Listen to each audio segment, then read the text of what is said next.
We have built this massive cultural lie that the moment we finally find a relationship, our anxiety is going to vanish, our motivation is going to spike, and our entire body is suddenly going to make sense. We sit in our rooms, staring at screens, feeling stuck, bored, and completely disconnected, and we tell ourselves that the missing piece to the puzzle is another person.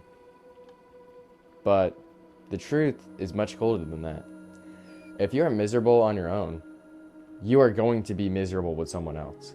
Look at what actually happens when you walk up to a girl or even think about making eye contact across a room. Your heart rate instantly spikes, your palms get sweaty, your brain freezes up, and a simple 2-minute interaction suddenly feels like you're standing in front of a firing squad. Most guys assume that happens because they lack confidence or they haven't practiced enough alpha eye contact from some guru on TikTok. That is some complete bullshit.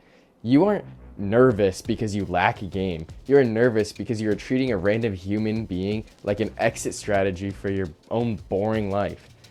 Think about what's actually running through your head in that moment. When you see an attractive girl, you don't see a person who might have a cool personality, bad music taste, or a weird dog. No, in your head, she becomes a lottery ticket. You look at her through this desperate lens of, if she likes me, I'm finally validated. If she talks to me, I don't have to feel lonely in my room tonight. If this works out, my real life finally starts. You are using this woman as an escape room for your personal happiness. And when you load that much weight into a simple, hello, of course you're gonna start freezing up. You've placed the burden of your entire self-worth onto a stranger who doesn't even know your middle name. If the conversation goes slightly awkward or she isn't interested, it doesn't just feel like a minor interaction. It feels like your entire personal rescue mission just collapsed. And when you look at it like this, everything you do just kind of comes off as desperate now. And deep down, you know it. But also, look at the advice most guys turn to when they want to fix this. You open TikTok or YouTube, and you find some self-proclaimed guru selling you body language hacks. They tell you to lower your voice, hold eye contact for 3 seconds before blinking, or memorize specific opening lines. They try to treat human interaction like a video game where you just need to input the right cheat code to trigger a positive response. So you try it, and you walk up to someone. You recite your memorized script from your head, and it feels, totally fake.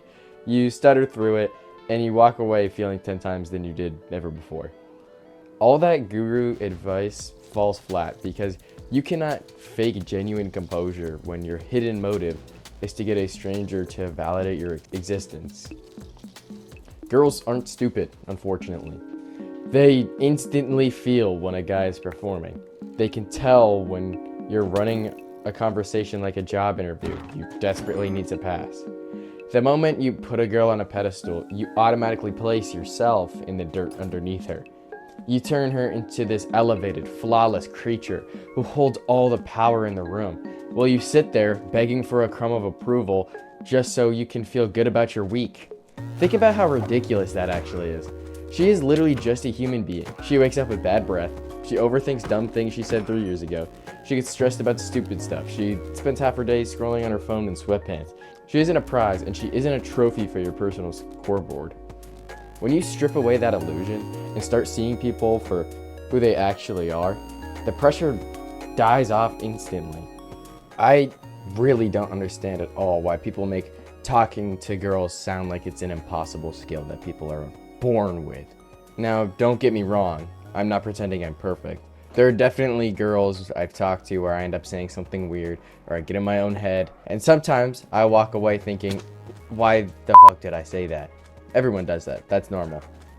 There's a huge difference, though, between getting a little nervous because someone is attractive and being so anxious that you won't even let yourself walk over there in the first place. Those aren't the same thing. One is just being a human. The other one usually has a lot more going on under the surface. Because here's what I actually think is happening. When your entire week revolves around whether this one interaction goes well, you've already made the conversation way bigger than it ever needed to be. You've attached your happiness to the outcome before anything has even happened. If she likes you, It's going to be the best week ever. If she doesn't, now you're questioning everything about yourself. That's exhausting. Imagine if somebody walked up to you carrying all of that pressure without saying a word. You'd definitely feel that. People pick up on desperation way more than you think they do. Not because they're secretly reading your mind, but because the way you act changes. You stop listening because you're trying to think of the perfect response. You stop being yourself because you're trying to become the version of yourself that you think she'll like. You start analyzing every little thing. Did she smile because she likes me? Is that a fake laugh? Should I text now? Should I wait? Dude. Do you see how exhausting that sounds? Meanwhile, she's just trying to get through her Tuesday. That's why I think so much dating advice actually misses the point. Everyone wants to give you tricks. Stand like this, text like this, wait exactly 3 hours, don't double text, smile this much, look away for exactly 2 seconds. Like, actually, come on. If you need a flowchart to have a normal conversation with somebody, something else is wrong. Your problem isn't your texting strategy. Your problem is that you have convinced yourself that this person has the power to decide whether you're enough. Nobody should have that much control over your life. Not somebody you've known for 6 months, definitely not someone you've known for 6 minutes. And honestly, this doesn't even apply just to dating. People do this with everything. I'll finally be happy when I get into college. I'll finally be happy when I get my first car. I'll finally be happy when I have more money. I'll finally be happy when I move. There's always another thing waiting around the corner that's supposedly going to fix everything. Then you get there, and after a few weeks, it just becomes normal. Because the problem was never the thing you were chasing. It was the expectation that it was supposed to fix something inside you. Relationships are no different. A good relationship can absolutely make your life better. It can make you happier. It can push you to grow. But it should never become your life. That's way too much weight to put on another person. And honestly, it's not fair to them. Nobody wants to feel responsible for whether someone else wakes up happy every morning. The funny part is, once you stop needing people so badly, you usually become way easier to talk to. Because now there's nothing to lose. You're just curious. You just want to know who they are. Maybe they're funny. Maybe they're awkward too. Maybe you click. Maybe you don't. Either way, your life keeps moving. Wow, that was bad.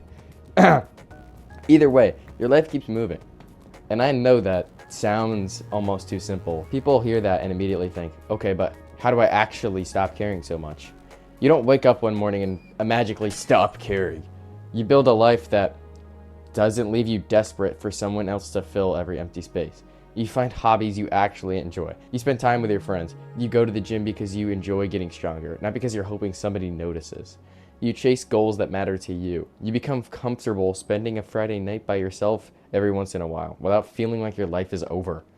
Little by little, your confidence stops coming from other people's reactions and it starts coming from your own life. And when that happens, conversations start feeling like conversations again instead of auditions. That's why I wanted to make this video. Because I think way too many guys are trying to become better at talking to girls when what they actually need is to stop believing that a girl is going to save them. Those are two completely different problems. If you fix the second one, the first one usually gets a whole lot easier. And I just thought that was something a lot more people needed to hear. Thank you.